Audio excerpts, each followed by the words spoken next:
Hello and welcome back. This is Candace with another video on the Possum Stamps YouTube channel. Today I have a fun witchy themed birthday card, so let's get started. So today I'm going to be using the Witch's Lair add-on stamp set as well as the Witch's Lair stamp set, both of which are so cute and have so many really cute small stamps. So I wanted to make use of those and build a bit of a scene. So I started with my sentiment right in the center that says, "Have a wicked birthday." I wanted to be able to use this beyond just Halloween. I have quite a few friends who love Halloween, and I thought this would be a great birthday card for them.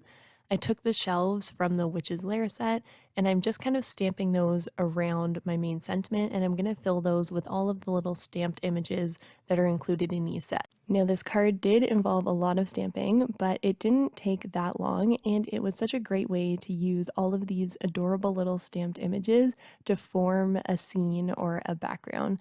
I love taking little images and making scenes like this. I think it adds so much interest to the card and is a great way to use up a lot of your different stamps that you might not get use out of usually. You could definitely do this with an acrylic block and just kind of free stamp them. I tend to use my Misty in case I need to stamp it multiple times, and I also like that I can use my creative corners, which is that ruler tool you're seeing me use here, and that just helps me to make sure my shelves are nice and straight so it doesn't take away from my card if they're crooked.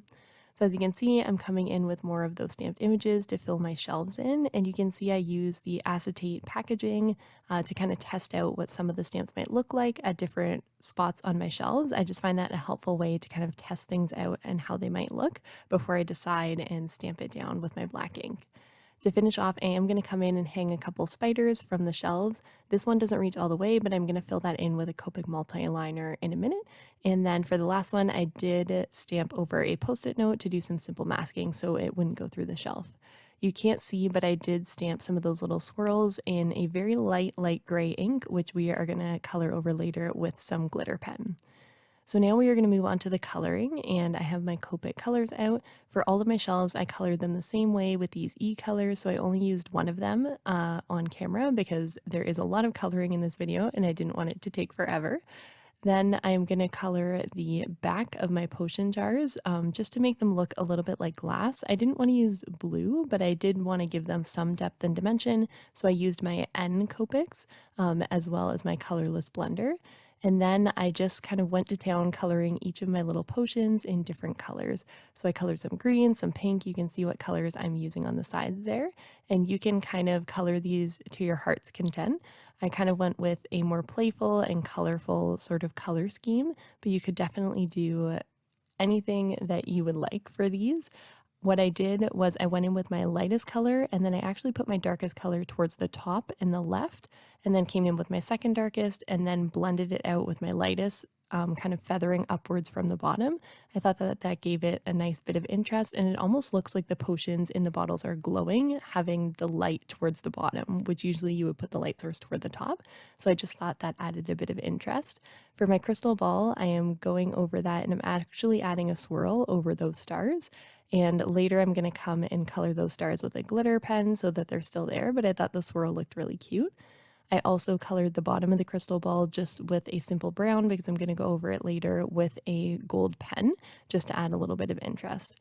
So now all of my little images are colored and my shelves are starting to take shape.